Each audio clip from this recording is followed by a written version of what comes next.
I'm recording. So this is pick one picture, pick one photo. Getting the title wrong. I haven't done this often enough.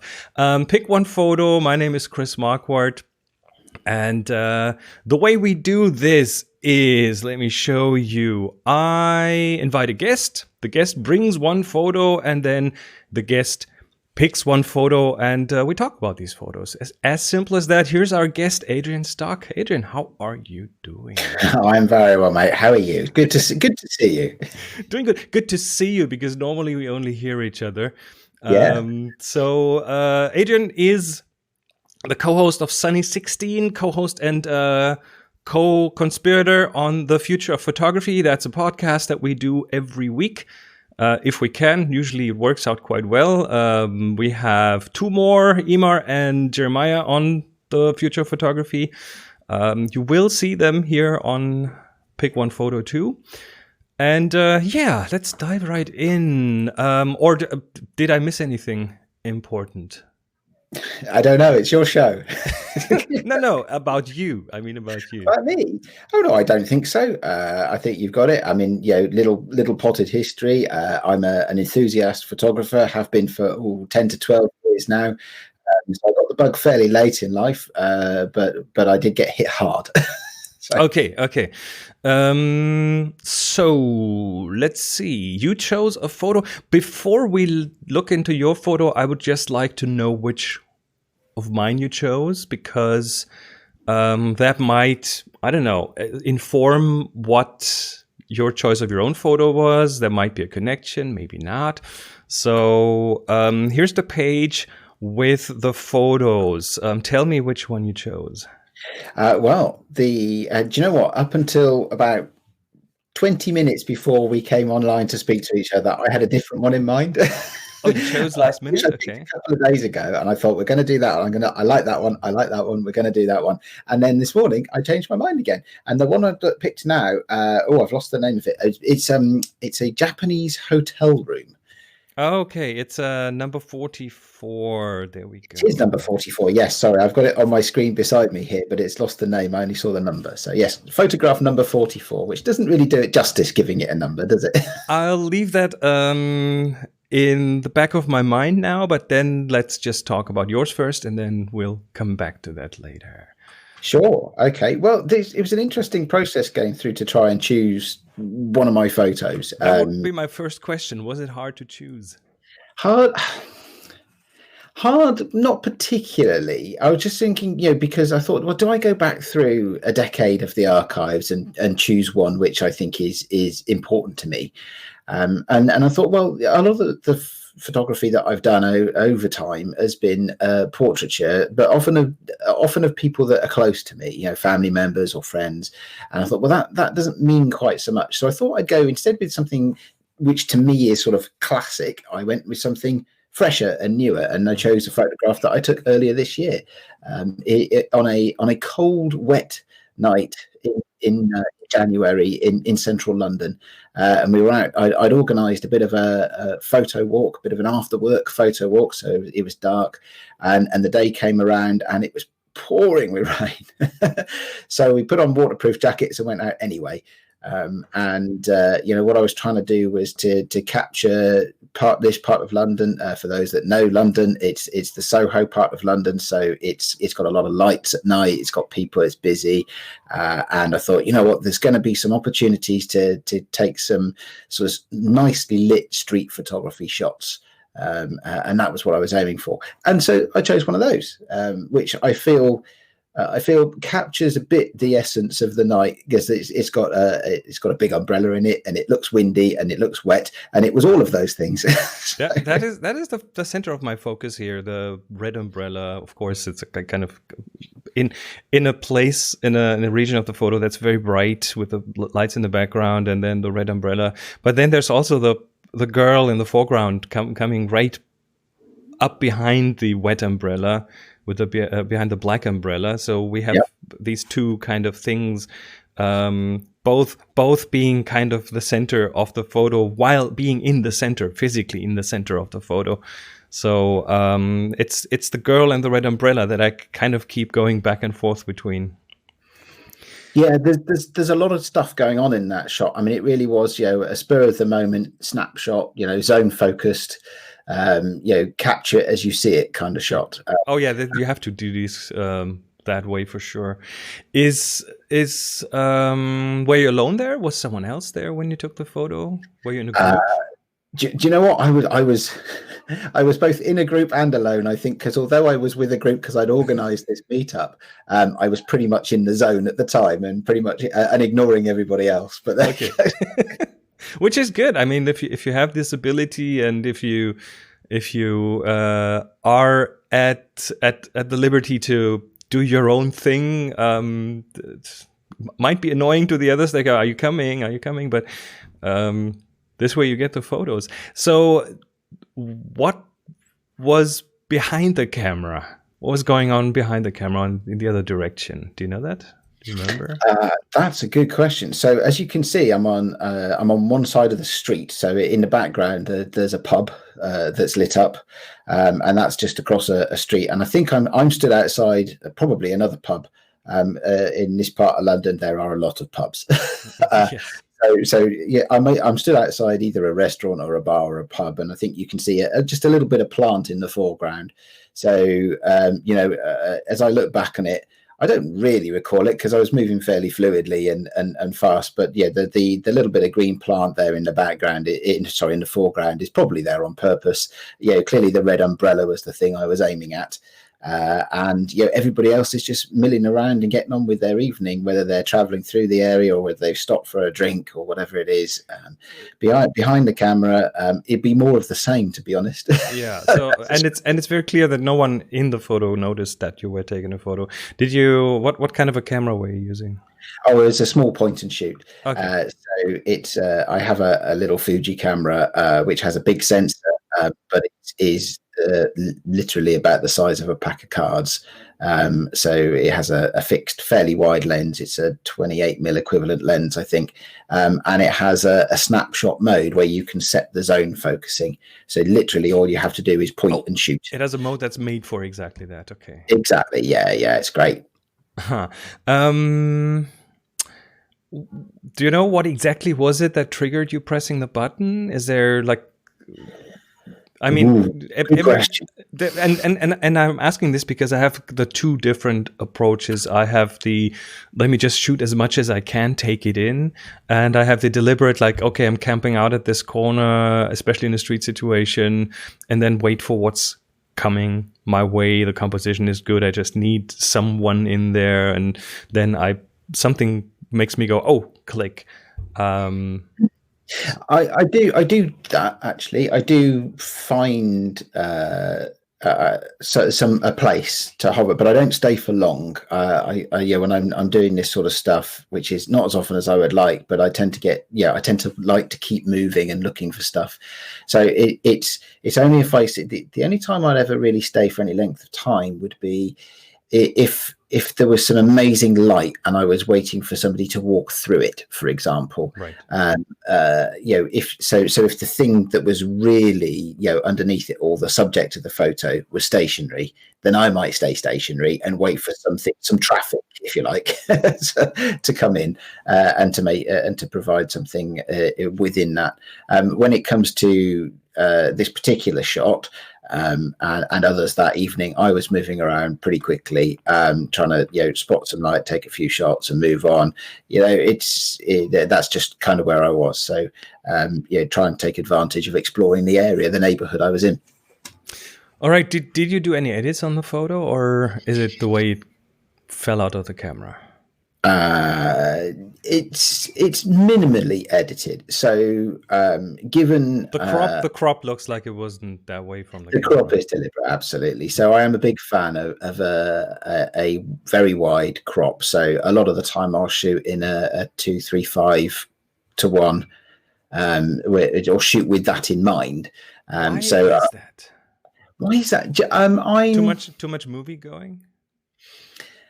I'm inspired a lot by cinematography. Okay. And I couldn't tell you for a precise, logical reason why I love this aspect ratio so much. It just fits for me. But I mean, I will also shoot in portrait. I will also shoot square, but a lot of the time, at the moment at least, and sometimes these things go in patterns for me. Then this very very widescreen ratio is something that I really like. So that definitely is added. What else is added? I mean, the photo we were shooting at night. The photo was shot at a very high ISO, so the mushiness and graininess are natural and have come out of the camera. I will say the camera is great. It's not a criticism against my camera, but I was shooting at I think f5.6 because that's what you had to do to get the zone focusing to work properly. Right, which is tough at night. Yeah, shooting f5.6 at night is tough. So the ISO was boosted through the ceiling. It's 12,000 something, I think, which is as high as that camera goes. And so there's some artifacts in there that are coming from the way that I was shooting. I've probably boosted it a bit for saturation and maybe a bit for warmth as well. But mostly minimal edits. All right. So let's move on to the next photo, which is the one you chose. Do you have any questions about that photo? Do I have any questions? I do actually. So the first thing is trying to articulate what drew me to it, because I did have another one in mind, and I won't spoil it. I won't tell you which one it is, because in case we do another one of these at a later date, and I wouldn't want to spoil the surprise. But this one jumped out at me this morning, and I was trying to think, well, why? And I think just maybe it was that as I looked at it, it was reasonably early in the morning, and has a nice sort of either a sunrise or a sunset feel to it. So maybe something subconsciously that made it feel like my current situation. But I guess my first question is, what's the light source? Because part of me thinks that this is is naturally occurring, but part of me also thinks that it might have been intentional, that you'd set something up to capture a light source like that. So there's my first question. Okay. So the general setting is that's probably 6-7 years ago. I was the co-host of a photo workshop in Hokkaido in Japan, the North Island of Japan, together with Martin Bailey.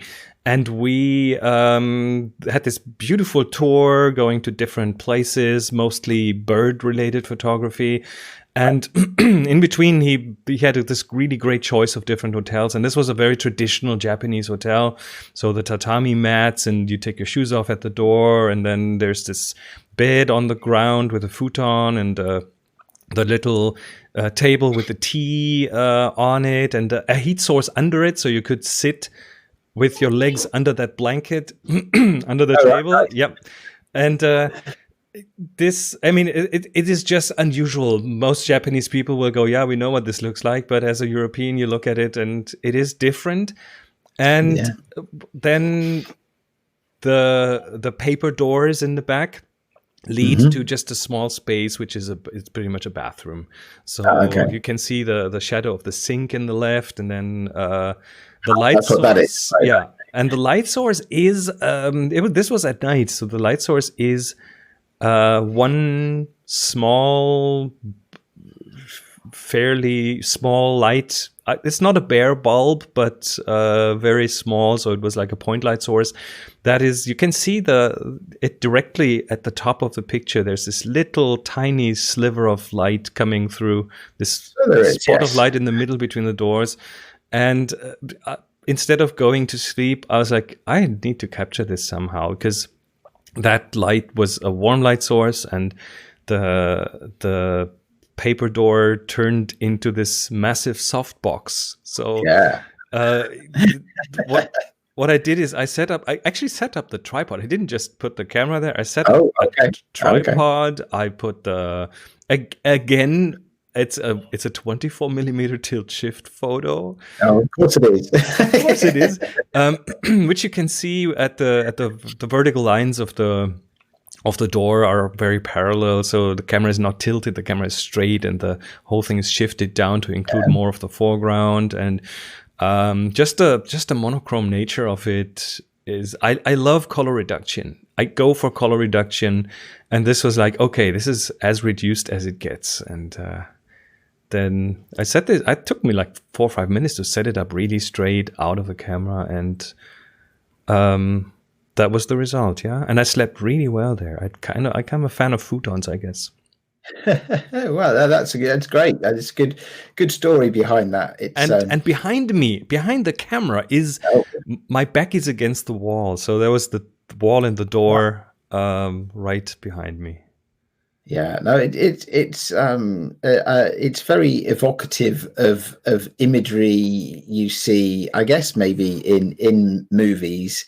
There's often what I guess must be a fairly stereotypical or fairly cliched representation, yes, at least in Western cinema, of Eastern architecture, interiors, decor, that kind of thing, and this certainly sort of, I think, it resonated with other with that sort of theme and other imagery I've seen before.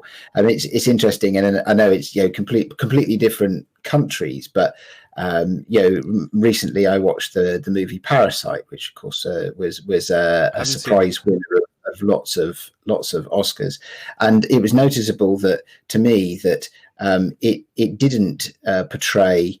It didn't portray Korean life in anything like the sort of the way the Western cliches would portray it. Mm-hmm. Cinematography seemed much more natural and possibly was much better for it. This reminds me of like an early James Bond movie, the cinematography from something like that, where Sean Connery will step out of that bathroom in a minute. I mean, it was a very traditional hotel, so I'm not sure how different that would be from I don't know, regular budget kind of hotel that you go to in Japan. This was definitely not a cheap place. Right. Okay. And oh, by the way, I think I mistook it's not a bathroom behind the door. It's just a sink and some places to hang your clothes. The actual bathroom is in the entrance area of the room. So right. That's a separate room, and you have separate shoes for it, and it's a whole different cultural experience. Right. Okay. No, it's a great photo. It's I really love the light in it. That's what drew me to it. The light drew me to the whole thing, and then I tried to make it work because it's just a room with a bed and a table. It's kind of nothing special to it. But then the light worked. I turned off the light in the actual room. There was another light at the ceiling that I turned off for that. So this would be the only light source. Yeah. No, it's very effective. It's very effective. I like it. All right. I think that brings us, and unless you don't have any further question, that brings us to the end of the episode. No, I don't. I don't think I do. I think there's clearly a lot of craft gone into this shot, but also for me, there's a lot of vision that's gone into it as well. So I definitely call that a successful photograph. Thank you very much. Okay, Adrian. We have your photo. We have my photo. And that's what we do here. We talk about photos and not necessarily about gear and tech and stuff. So is there any place other than the Future Photography where people should go to find out a bit more about you? Well, I mean, you mentioned, of course, I do another podcast called the Sunny 16 podcast. Which is by far the best podcast about film photography. Well, thank you very much. I suspect some of the other film photography podcasts might have something to say. But there's that's been running now for Sunny 16. We've been doing for nearly 4 years now. And so whilst it didn't come out of the depths of the slump in film photography, certainly it predates some of the new popular things around film photography and the resurgence. So we've been going for a while. We have a lot of fantastic artists that we talk to who specialize in film photography or alternative processes. And it's a lot of fun. So that is at sunny16podcast.com. Please go and check that out. That would be great. All right. Thank you, Adrian. Till next time. Bye-bye. Thank you. Bye-bye.